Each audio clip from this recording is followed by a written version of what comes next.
My family is really aggressive about avoiding seed oils. So we utilize the other healthier oils, avocado oil, coconut oil. We use a lot of butter. We cook a lot in bacon fat. I'm not scared of fat. I'm scared of seed oils and added sugars. Our number one focus is avoiding processed foods, and that cuts out most of that. It cuts out most of the added sugars in our lives, and it cuts out most of the seed oils. Today's guest is Dr. Teryn Clarke, a board-certified neurologist who helps people proactively improve their brain health and prevent Alzheimer's disease and dementia. Today, we talk about fascinating topics like the impact of sugar on the brain, the benefits of fasting for brain health, the dangers of inflammatory seed oils, and practical ways to keep our brains sharp well into old age. You have way more control over whether or not you're going to develop Alzheimer's disease than you think you do. The American diet and lifestyle is just attacking the brain on so many different fronts. One of the things I would say evangelical about is a low sugar diet. High sugar drives inflammation. Inflammation actually damages the blood-brain barrier, which protects our brain from the bloodstream and keeps a lot of toxins and viruses out, mycotoxins, all kinds of things that we don't want to get into our brain. All right, Dr. Teryn Clarke, welcome to the podcast. We are so happy to have you here. Thank you so much for having me. I'm excited to talk to you and your listeners today. And I am very excited about your just published book, Brain Health Action Plan, which is available on Amazon. And I think at the end of this conversation, people are going to be interested in checking that out and learning more. Because one of the things I appreciate most about your work is that you really emphasize a lot of these foundational health principles that we speak about here inside our community, yet you do it through this so important lens of brain health. And I want to first off kick off by you sharing a little bit of personal story about how you got into focusing so much on the brain and why this is an important part of your practice. So I am a neurologist and I've been in practice for 20 years. And I've worn a lot of hats during those past 20 years. I've been a neurologist. I've been the daughter and caregiver for my mom, who was diagnosed with Alzheimer's in her 60s. I've been that sandwich generation between raising my young kids and caregiving for my mom. And actually, her mother was still alive and also suffering from dementia at the same time. So I actually had two generations above me I was caring for and my kids. But really the thing that transformed the way I look at how I can serve people with the knowledge that I've been lucky enough to have learned through patient care and education is that transformative moment really happened when I was wearing my hat as a patient. I was seeing a new doctor, and when I see a new doctor, I never put that I'm a physician on my intake paperwork. We can talk about that separately, why. But So she was going through all my, intake paperwork, and got to my family history and noted that my dad had a heart attack in his 50s, and immediately launched into a really comprehensive, plan to attack risk factors for cardiovascular health and all the things we're going to check and all the things we're going to do if we find they're present. And then she looked over at my mom's side family history and said, "Oh my goodness, your mom had Alzheimer's disease in her 60s. That's terrible." And the sum total of my plan for preventative brain health was just empathizing that that's terrible. And so that really made me realize, I know there's so much we can do. The science, the data is all out there. 50% of dementia is due to treatable, reversible, modifiable risk factors that you don't need a doctor to get involved with. You can take control yourself. And I had the opportunity to tell my patients and their kids when they would come with them as caregivers in my clinic, how to get their lifestyle in gear. But I realized that so many people out there don't think there's anything to do about it. And so, my message is you have way more control over whether or not you're going to develop Alzheimer's disease than you think you do. So I revamped my clinic. I'm focused more on preventative brain health. And then I also turned that into a book so I could reach more people other than just my little county in Southern California. Because really most of the interventions you can do yourself. And so I hope that's beneficial to people. Yeah, it certainly will be. And I think that's what's this conversation is going to be so excellent because we're going to get into these amazing lifestyle connections and how things we do with our nutrition, our sleep, our exercise, certain foods, or avoiding certain things is going to translate to great brain health. Um, when I look into end of life and I just go out, maybe like we're talking about the seventh, eighth, or ninth decade of life for many people, it seems to me that the quality of your life at that period is going to be based on your mobility with your physical structures, like how good is your spine, how good are your joints, how much can you move, and then the other aspect of that is probably like how sharp you are cognitively, and if you have certain decline and how much function you have. I think these videos that go viral on the internet where you see like that 100-year-old woman who's still out there like exercising and as sharp as a tack and giving an interview with great life advice is so inspiring to us because there's a part of us that wants to have that kind of life energy and that kind of sharpness into old age, which means we inherently must take care of this super precious central processing unit, the brain, that takes up like 20% of our metabolism, but we completely disregard its importance. Can you kind of speak into that? Yeah, I mean, the 20% of our metabolism is really important because it helps you realize our brain is a relatively small organ. But because it gets such a disproportionate amount of blood flow, it's getting a disproportionate exposure to all the metabolic problems. So, Mm, we may be thinking about we don't want to eat too much sugar because of diabetes. All the body outcomes of those lifestyle choices, but the brain is getting those at an amplified rate. So, of course, my focus is on brain health because I just think it's the most important. I agree. I want to be that 100-year-old lady doing kettlebell swings, being yeah. like, feisty and sharp at 100. That's my goal. So I can totally embarrass my kids for as long as possible. It's a major goal of mine. But those people don't get there by chance. They get there because of their lifestyle habits throughout their lifetime, whether or not it was their goal or it just happened to be the habits that they enjoyed doing. Um, but the other side effect of living a brain healthy lifestyle is that it also does domino effect into your body. I mean, I don't Hmm. have my patients weigh themselves. I don't think weight is a good measure of health and body composition change, but I do have them measure their waist. And I actually Hmm. usually have them measure in centimeters because it's less sensical to them.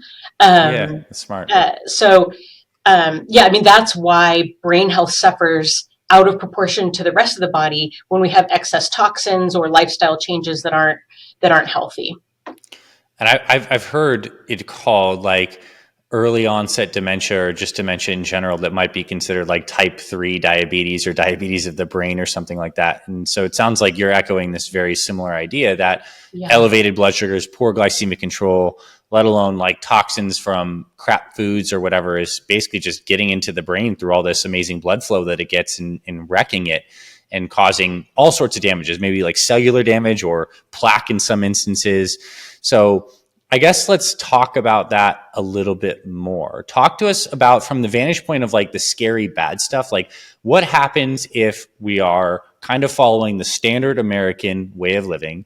We know we have inflammation, we have regular bloating, we're Yep. overweight, we're eating sugar all the time, blood sugar's all over the place. What's the havoc that's happening to this brain system and how is it leading to disease processes that later on happen?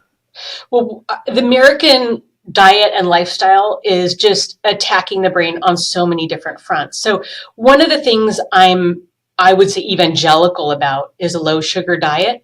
And that one, it's high sugar drives inflammation.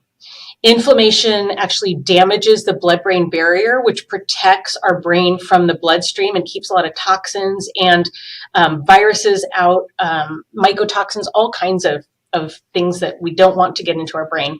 So that's one problem with Mm-hmm. inflammation. But when we talk about elevated sugar in the American diet, and I'm talking more about refined sugar, added sugar, not natural fruit sugar Mm-hmm. that's in an actual fruit still, not processed into something like orange juice or something. Mm-hmm. But but that any of that sugar that's unbound, just bombards our system. We get a rapid spike in our blood sugar, and then our body responds with a big spike of insulin to push it into our cells so that our cells can metabolize it and use it for energy.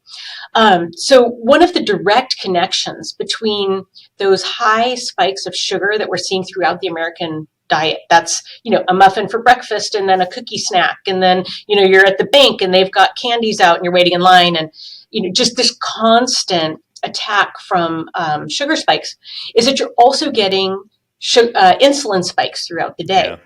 And insulin is broken down by an enzyme called insulin degrading enzyme. And that sounds well named. It can't just get disposed of by our system. Our system has to break it down before we can get rid of it.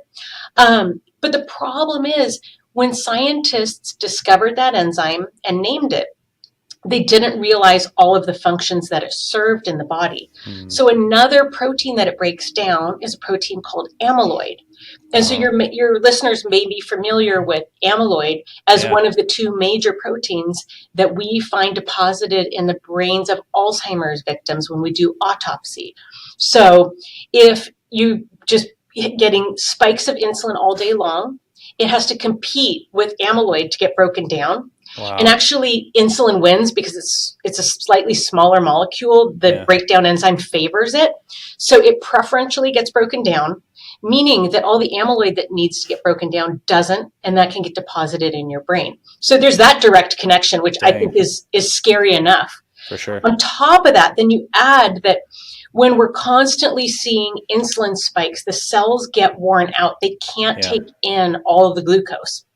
So they start to get resistant to insulin, and that's where we get insulin resistance. And so you've got sugar, you've got high insulin, and it's all still staying in the bloodstream. Yeah. And this happens throughout the body, and the brain is no different. So the brain actually gets insulin deficient.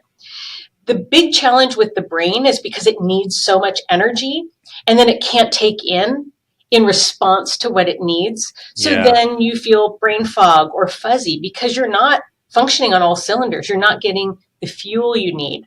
So that's why we call it type 3 diabetes, because what we see in the rest of the body where we can't pull sugar into our cells, we see in the brain as well.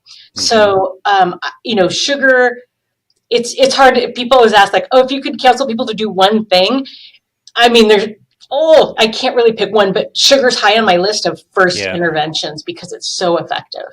Yeah, that's powerful. I didn't actually know that about the insulin degrading enzyme and how that's amyloid. That's a really cool connection. Isn't that scary? Yeah, I mean, it's all there. Like we've got to cut down sugar. And there's so many sneaky sources of it. I myself was a huge sugar addict, which if you read the book, you'll read my story and hear how naughty I was. I was easily taking in more than 100 grams of added sugar a day.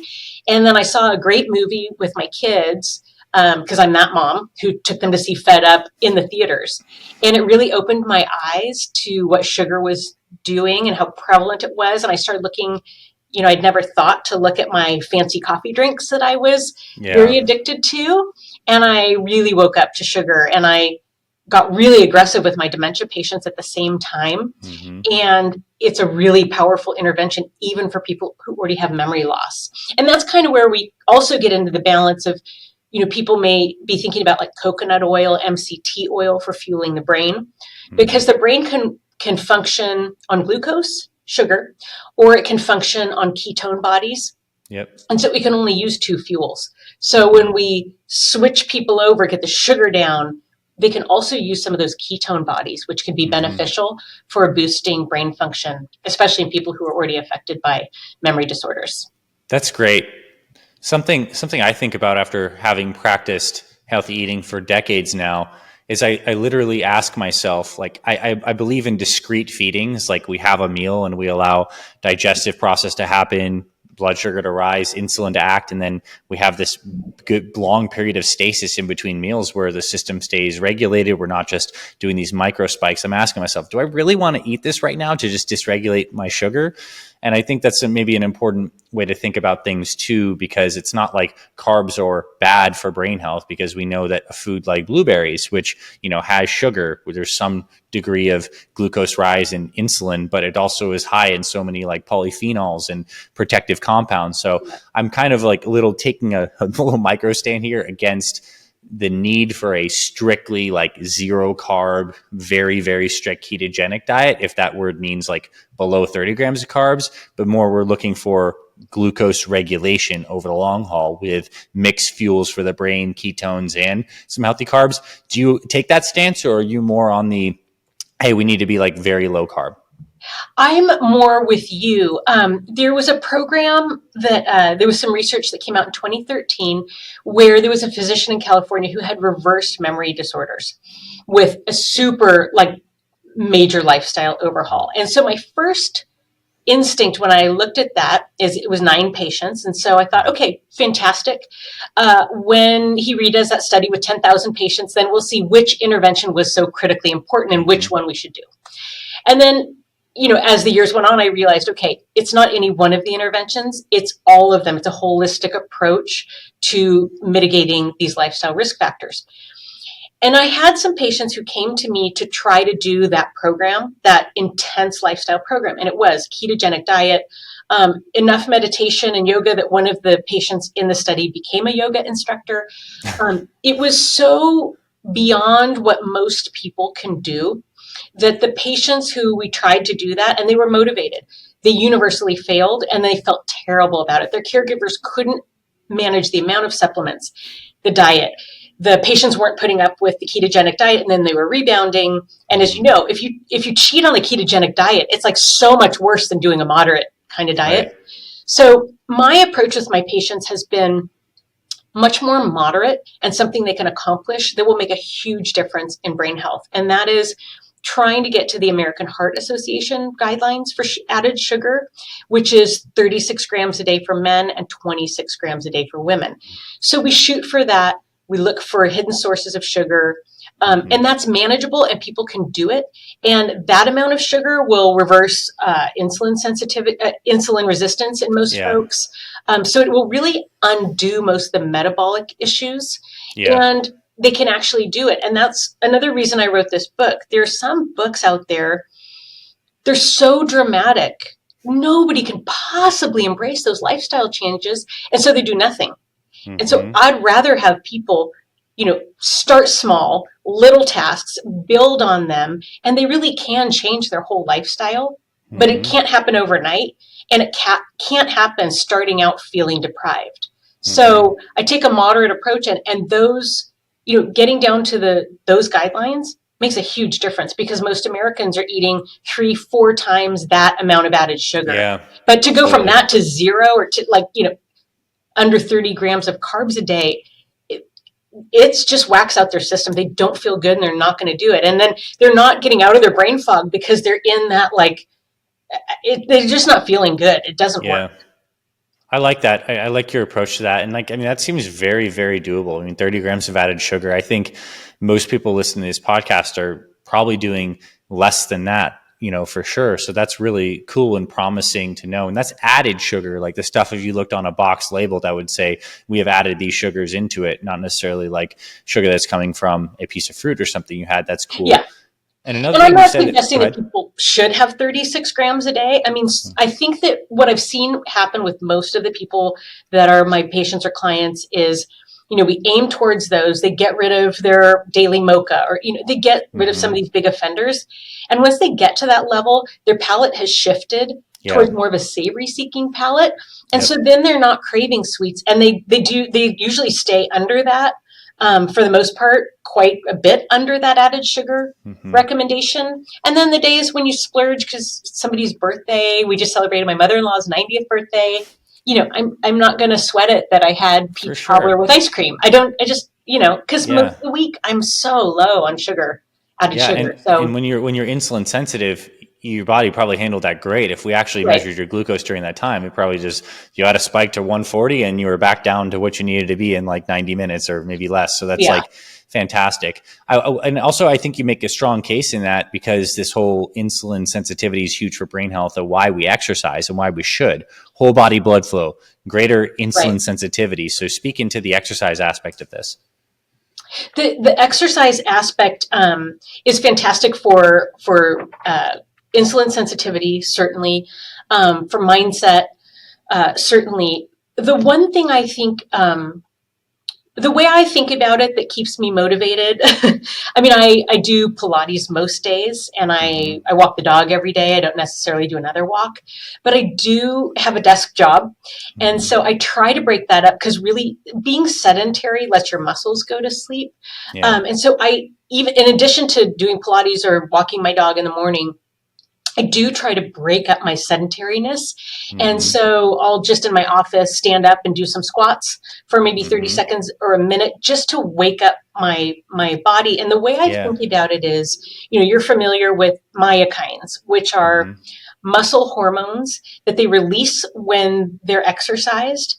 And one of another misnamed compound is a hormone called brain derived growth factor.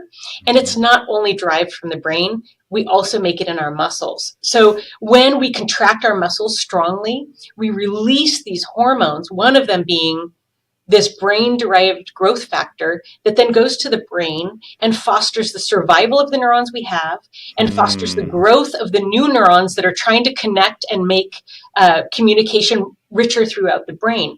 Mm. So the way I think of it, and it's really motivating for me, is when I'm sitting here, and probably right after we finish talking, I'll get up and I do a bunch of squats, because you're moving your biggest muscle Yeah. groups. So you're getting the biggest push out of those hormones that you can for the time you're using. And Yeah. that's how I think about it. Like, I just want to get those good, healthy compounds flowing around my bloodstream and going to my brain. So it's increasing blood flow, but in Mm. that blood flow, it's putting these great, healthy compounds into the bloodstream, and they get to the brain. So that's something that I think, you know, even if people are already exercising, they can do that a couple times throughout their day. If they're not exercising at all, I talk to people about maybe just starting to walk just 5 minutes a day. Mm-hmm. Start with baby steps, and then add on some squats every corner you get.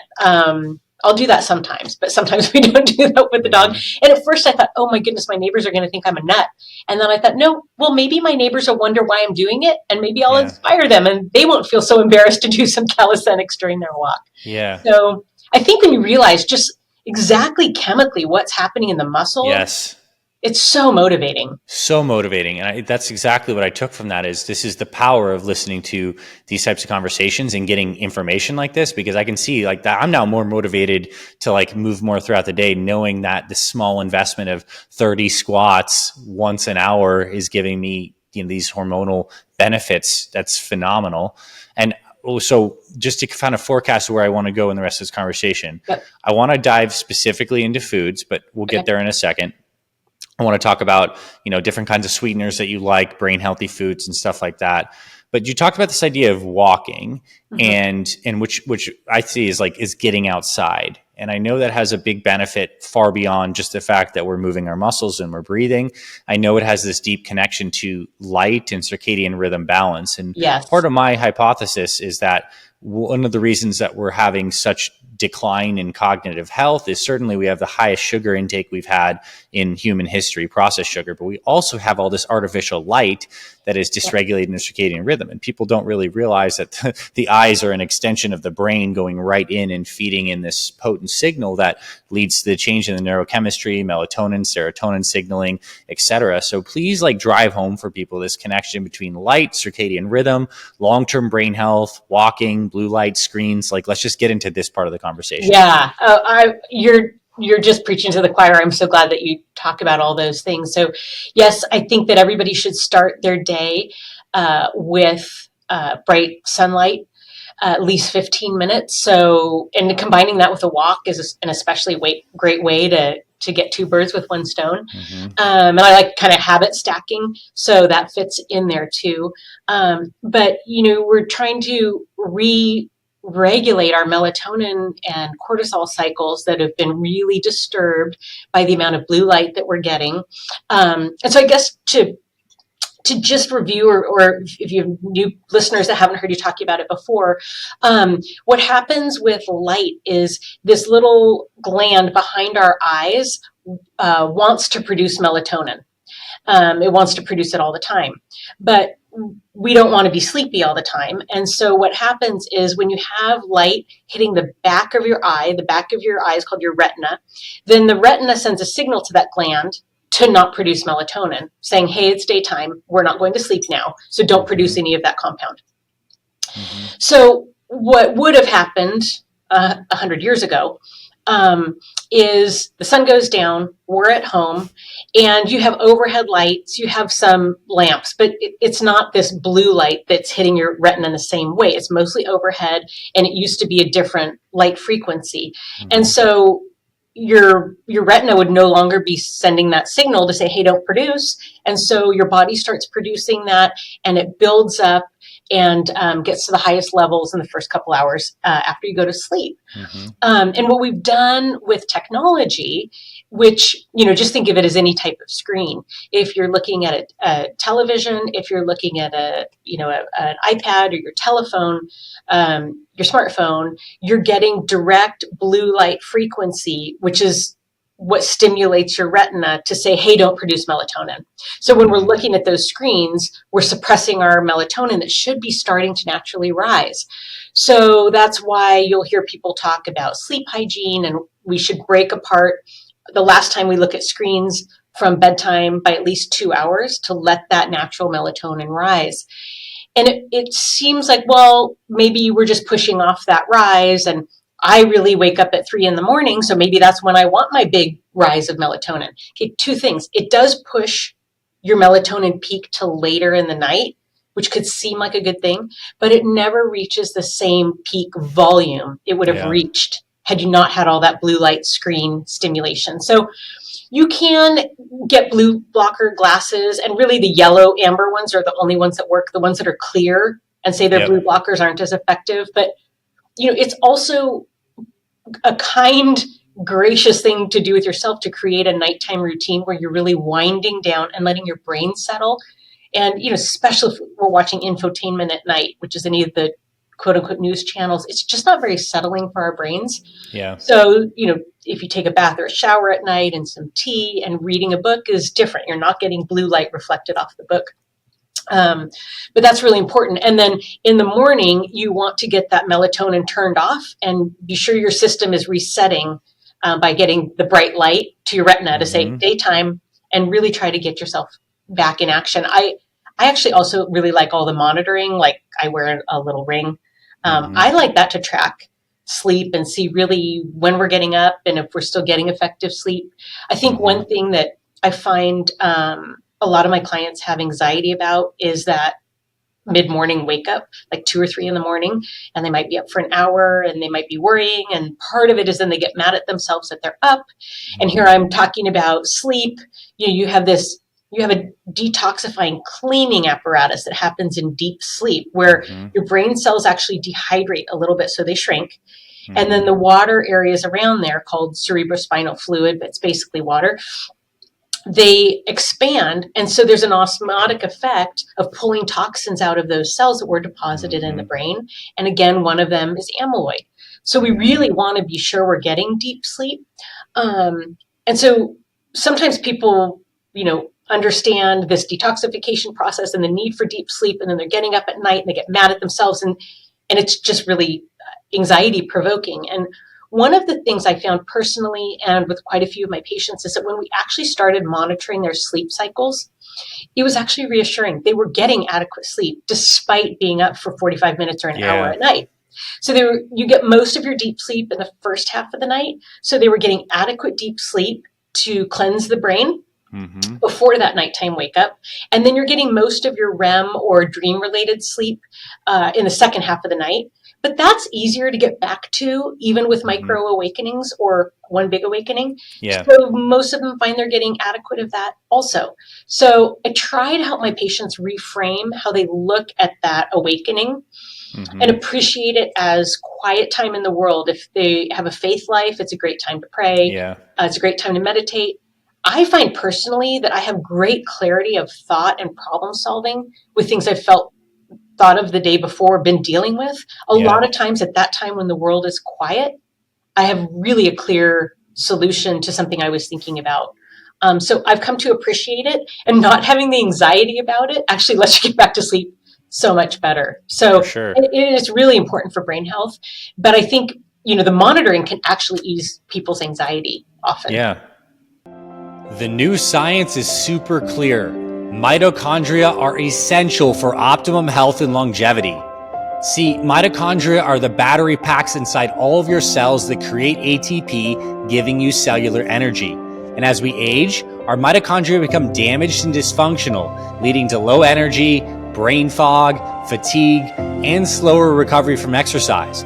The good news is this supplement called MitoPure, created by Timeline Nutrition, can help because it supports your health at a foundational level by encouraging renewal of your mitochondria. MitoPure is a precise dose of a rare compound called urolithin A that helps your body clear out dysfunctional mitochondria and create new healthy ones, giving you more energy, better workouts, and more endurance to achieve any goals you have this year. MitoPure is the only urolithin A supplement on the market clinically proven to target the effects of age-related cellular decline and deliver increases in muscle strength and endurance without any change in exercise.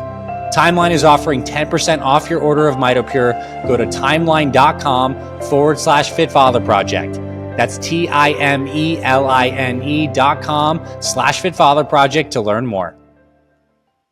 What are your thoughts on like people using supplemental melatonin? Can that be helpful? Is that something people can just use when they're traveling, resetting? Can it be kind of like a little more of a daily thing? What's your take on that? Yeah, I'm on the side of the spectrum where I think melatonin is just incredibly healthy in general. Mm-hmm. So I don't have a problem with people taking melatonin. When we look at melatonin throughout our body, only 5% of melatonin comes from that little gland called the pineal gland and is Mm-hmm. associated with sleep. The other 95% of melatonin in our body is produced in our cells, some of it in response to sunlight.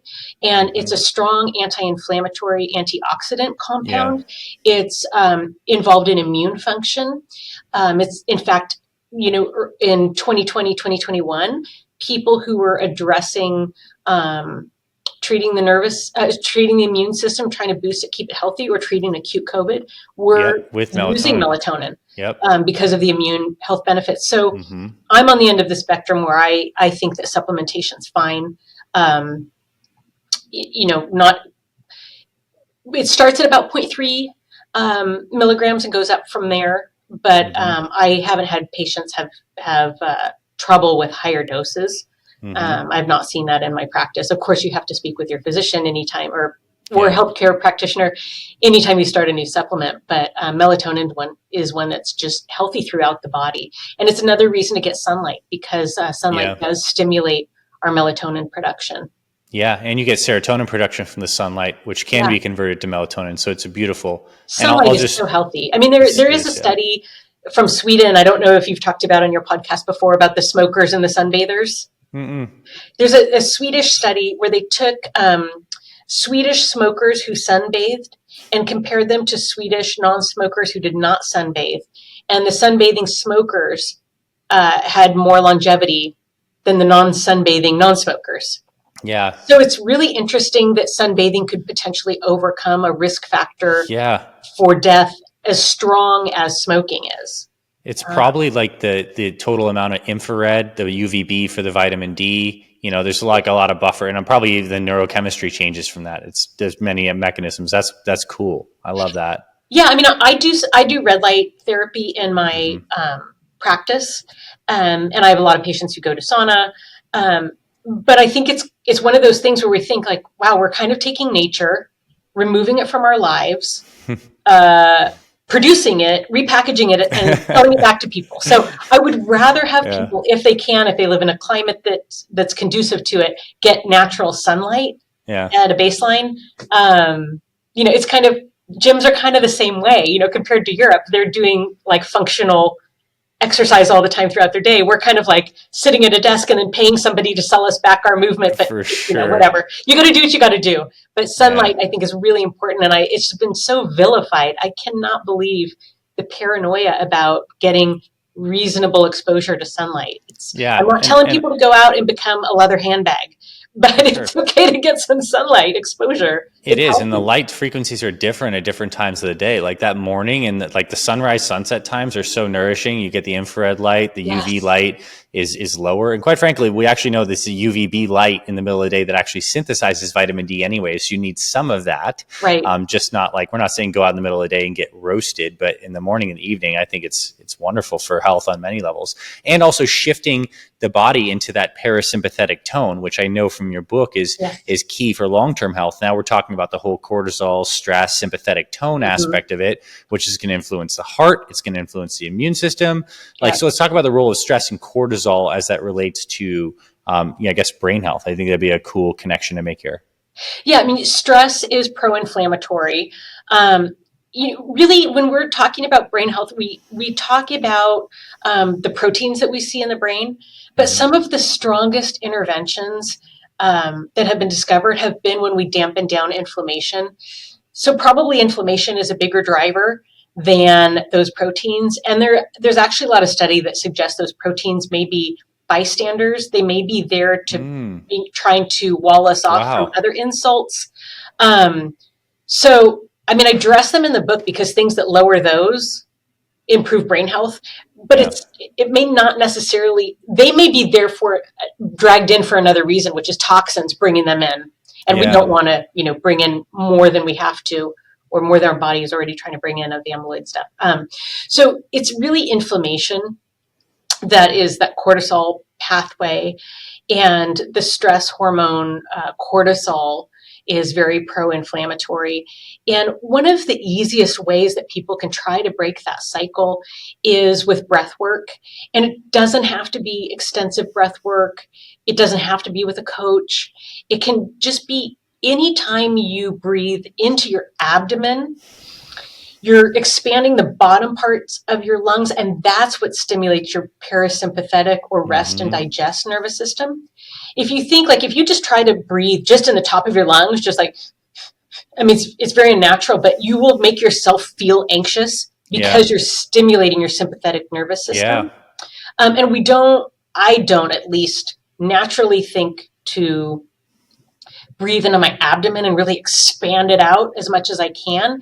And it just relaxes you within moments. Mm-hmm. So I think that's a great thing to do. When we wake up, our cortisol levels naturally high. That's what helps Yeah. wake us up. It helps us get out of bed. We need Yeah. that. But after a bit, we might want to take some deep breaths and start settling ourselves down. Mm-hmm. The other thing I think that is a big cortisol trigger that gets our cortisol too high, even first thing in the morning, is looking at our phones right when we wake up. So, a lot of people, I would say a lot of us, but I don't do it because I'm really motivated not to do it, but wake up and check our phone immediately. Mm-hmm. And no matter what you're finding there, if you're looking for texts, if you're looking for emails, but certainly if you're looking at social media, there's going to be something that triggers a negative response and a Mm-hmm. bump of cortisol stress, no matter what it is. If you're looking for an email, it's not there. If you're likely to bump against something. And Yeah. so when that's a habit and we're waking up every morning and doing that, we start to predict that, and that will also start to interrupt sleep.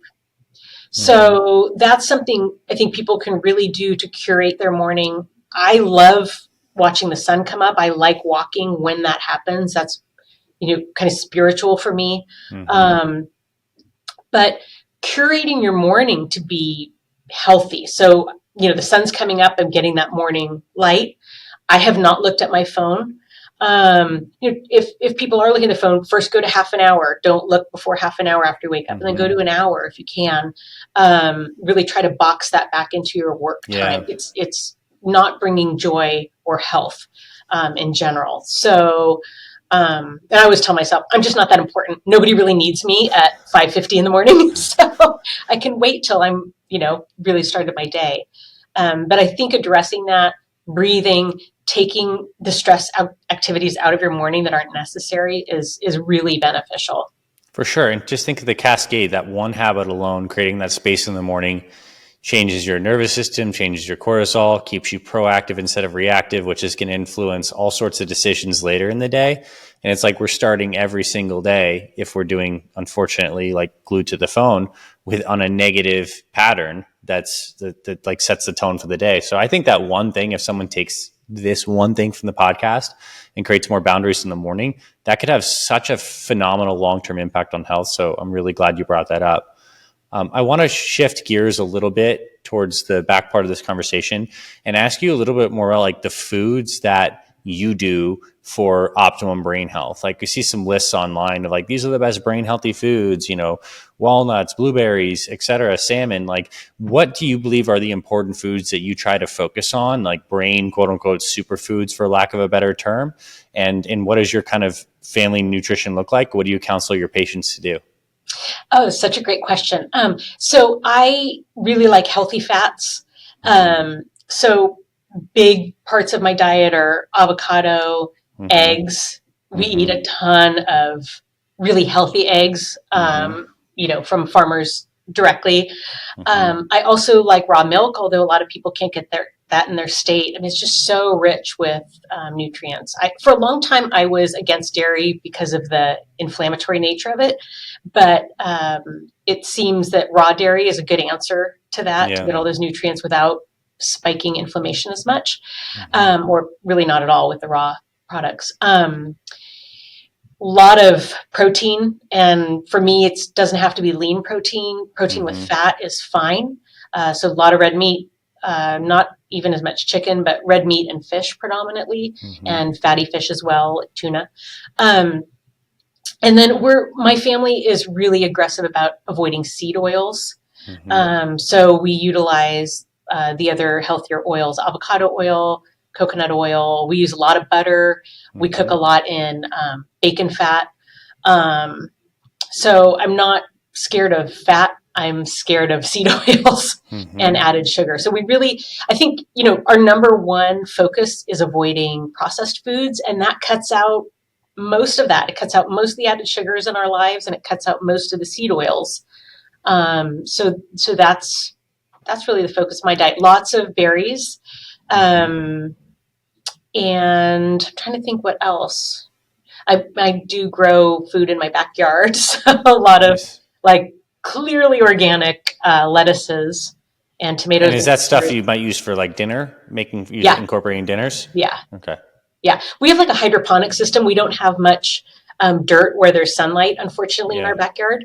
So we have like one of those grow stand kind of things, Mm-hmm. and Yeah, it grow just towers. Those are cool. turns out produce like crazy. We can hardly eat it fast enough, so that keeps us pretty healthy. My family does eat some bread, Mm-hmm. but a minimal amount, and we generally eat sourdough, or English muffins. Both of those have no added sugar, so we Mm-hmm. avoid wheat bread because most of that does have added sugar. But Mm-hmm. we don't eat too much bread actually, but uh, we're not super opposed to it. The things I'm like zero tolerance for seed oil, and then excess added sugar, especially where I don't enjoy it. So let's talk. I mean, I think many people listening would know what seed oils are specifically in the category, but like spend a couple minutes talking about the common seed oils, where they might be found in the hidden sources of them and the overt sources, and again, why people should avoid those. Okay, yeah, great question. I'm so married to that recommendation that I forget that everybody isn't as into it as I am, or Mm-hmm. hasn't looked as deeply into it as I am. So the seed oils, they're going to be canola oil, vegetable oil, which is almost always soybean oil, Mm-hmm. safflower oil, sunflower oil. So they're oils that are actually pressed out of seeds. If you look into the history of them, which I hope you will Google after you hear this talk, you'll find that they were just like an industrial byproduct. It started with cottonseed oil, and like, what do we do with this leftover oil? And it was a machine lubricant. And Mm-hmm. then it was like, oh, well, we could actually use this to feed people. So they didn't come from a good place in the first place. Um, but the process of getting those oils out of the seeds themselves requires a lot of processing. Part of it's chemical, which can leave residues behind that are quite toxic. But those oils are very unstable, and so they oxidize easily. And we talk about healthy things like antioxidants, like blueberries contain the phenols. These are very pro-oxidant, which is pro-inflammatory, which is pro-damaged inside of your cells, inside of your brain.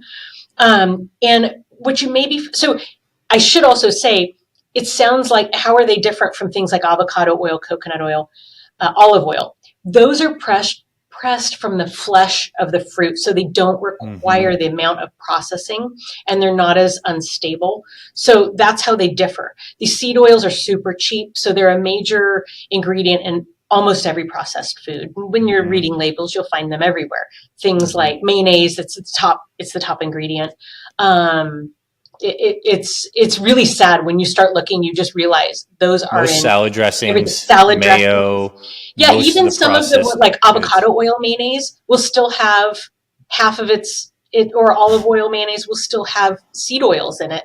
So you really have to be careful. But part of the problem with those is that they oxidize really easily, and so especially if foods are fried in them, anytime they oxidize, they produce this compound called 4-hydroxynonenal, which we just call HNE for short, thankfully. But that is like a super oxidant, and it not only will get into the cells and damage them, causing irreversible damage, but it will convert other cells into oxidants. So it's kind of like a firestorm of oxidation from this toxic compound. So that's number one, why they're bad.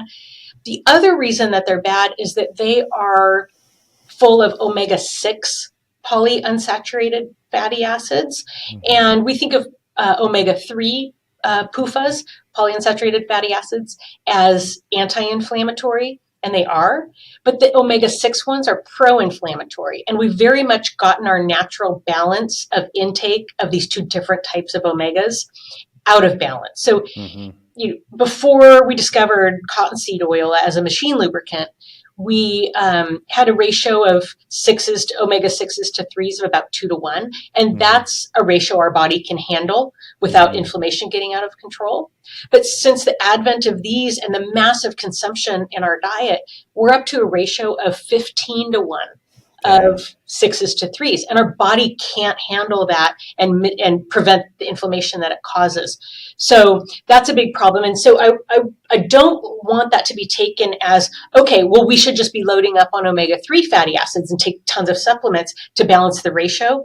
It's also an absolute intake problem. So we don't just want to say, oh, we're taking excess of 6s.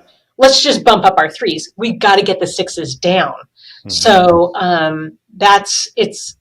it's really amazing to me when I go and I see these big vats of seed oil. Corn oil is another one, and there's a big label on the corner that's like heart healthy, and it couldn't be farther from the truth. They're driving heart disease and atherosclerosis, and they're so inflammatory in our arteries, and so they're decreasing blood flow to our heart, to every organ in our body, and including our brain. So it's really important to try to get rid of those. If you can, just commit to not eating fried food. Like, I don't eat French fries out anymore. I like French fries.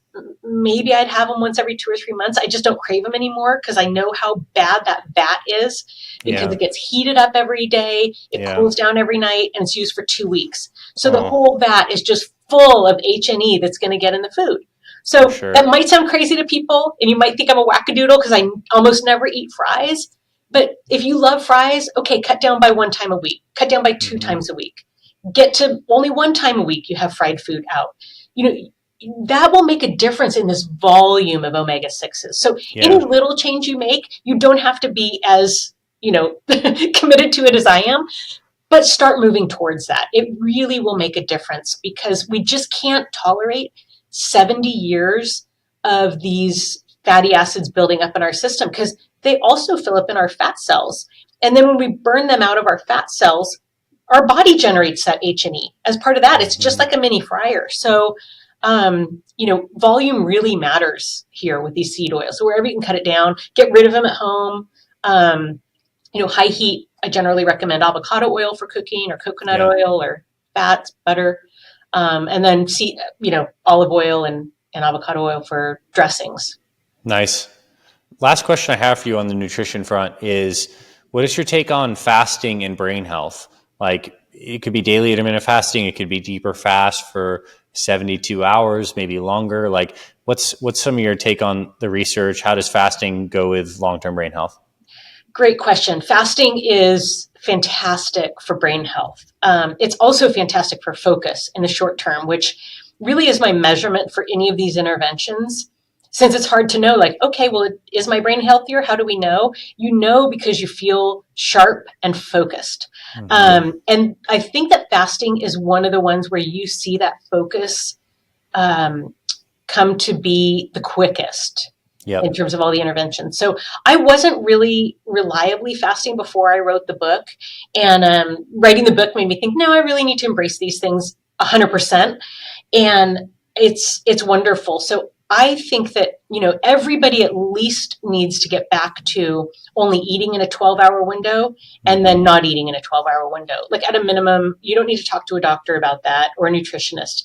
That's just basic. I mean, that Yeah. evolutionarily, ancient man used to only eat 4 hours a day most days because they didn't have access to food, and so most of our day was spent in a fasting state, and our body's built for that. But our food has evolved so much more quickly than we have. So now most people are eating the majority of a 24-hour period. And what happens, when you finish eating at the end of the day, we get back to the insulin story. So you finish eating at the end of the day, you use up you're running on those calories that you ate in that last meal, and then those run out. And so then you switch over to sugar that was stored in your liver during the daytime called glycogen. And that liver sugar will last for anywhere from 10 to 14 hours on average. After you get through that, then your body switches over to ketosis, where it starts burning fats for energy.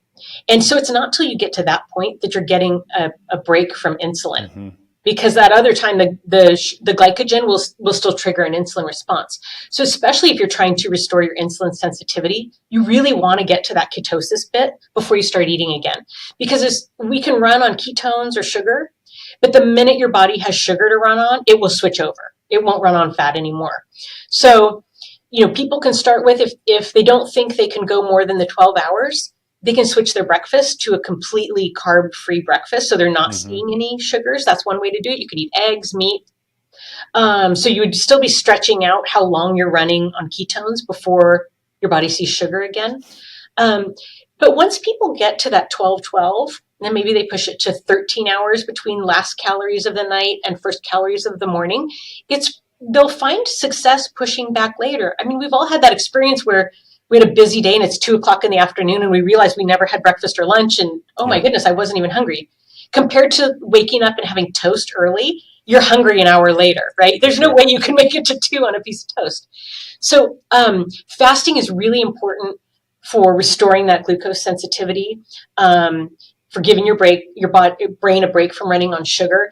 And universally, the studies that have looked at it in brain health have been positive. And there's a lot of data on it, actually, because so many populations fast for religious reasons. It's a really easy intervention to study on like population basis. So you get really good data.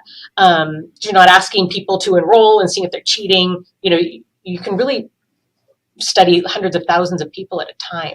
So I love fasting. I have, my pattern is I try to do like a 14-10 or 15-9. Once in a while I get up to a 16-8. I used to just observe, like, I finish eating at 7 and then this is the time I start in the morning. I start at night. So I'm eating between 9 and 7.